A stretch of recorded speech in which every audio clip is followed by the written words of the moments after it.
In this video, I'm going to take a look at the legal and regulatory aspects related to generative AI deployment and in business environments specifically. Let's first talk about privacy and AI. Now, this is a big hot button topic issue here. One of the primary legal issues associated with AI is really understanding where our data is, this specifically our data privacy and our security. So this has laws and regulations around data privacy and security, and this changes based on region to region and where your deployment or where your business is going to be deployed. And this association must be transparent. And because our data models aren't very transparent itself, things like an input into our AI system, such as ChatGPT, is no longer confidential and protected. And this is going to be subject to the AI system's most current terms of use of service. And so we need to provide that kind of transparency to make sure that we are also following the laws and regulations, but also telling people how we're using their data, where it's being stored, what's actually happening to it, because that's going to be a bit of a liability for us.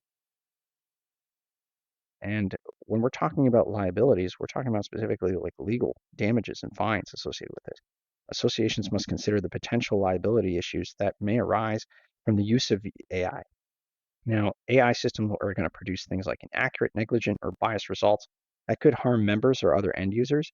And then the association that runs that AI could potentially be held liable for those kind of damages. And this can be taken into account because accuracy must be baked into our development process to mitigate those kind of issues that we could have when it comes to those damages or fines that we have to make, that we have. And this also, another thing that we want to make sure that we understand is that discrimination is a prevalent thing in AI, or can be, because there's bias in our data, in our training data.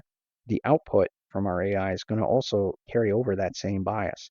So we have to make sure that there's no bias and discrimination if they're trained on data that reflects historic biases or inequalities. So associations must ensure that their AI systems do not discriminate on the basis of race, and there are extra steps that must be taken to avoid this kind of bias. Remember, we need to first identify what that bias is. It could be a bias of race, ethnicity, national origin, gender, age, disability, or even other legally protected characteristics. And so if your AI that's part of your association is making those kind of biased approach, it'd be no different than an employee doing that. And so if you have a generative AI model that's screening in resumes and it's biased towards one particular group of people based on these legally protected characteristics that I've just mentioned, that's definitely going to open up an issue for you, right? So that's important to do. And then there's intellectual property, which is another key legal issue. This is the distribution rights that I want to talk about. Obviously, AI systems are generating new works such as text, images, whatever, and even software programs. And these associations must ensure that they have the necessary rights and license to use these distributed works. That's important as well. But another thing that we want to make sure that we're doing is we need to know that our AI tool is also citing and giving us the proper citations and attributions for our articles. So remember, if we're generating new text based on other text in our training data, that's fine, but we need to make sure that the AI is citing those places. Otherwise, we're opening ourselves up for copyright infringement, because an AI is able to take pieces of an image and create another image. Is that considered a copyright infringement or not?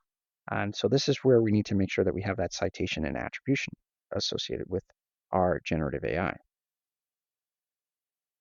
And this is important as well, because we're going to be using these AI tools. It's going to necessarily open us up to legal ramifications. Make sure that we have the proper insurance. Associations need to ensure that they have appropriate insurance coverage in place to protect against this liability claims in all areas of legal risk with using these generative AI. And this is important for us to do. And another thing is that we have to make sure that we're thoroughly considering the legal exposure. I can't stress that enough.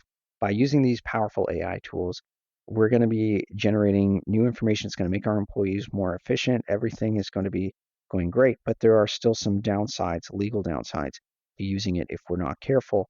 And this is where we have to understand the legal exposure for each use case for our generative AI and make sure that we have some type of mitigation and plan to protect against things like discrimination and privacy and security of our data. That's a little bit about protection in AI in the business environment.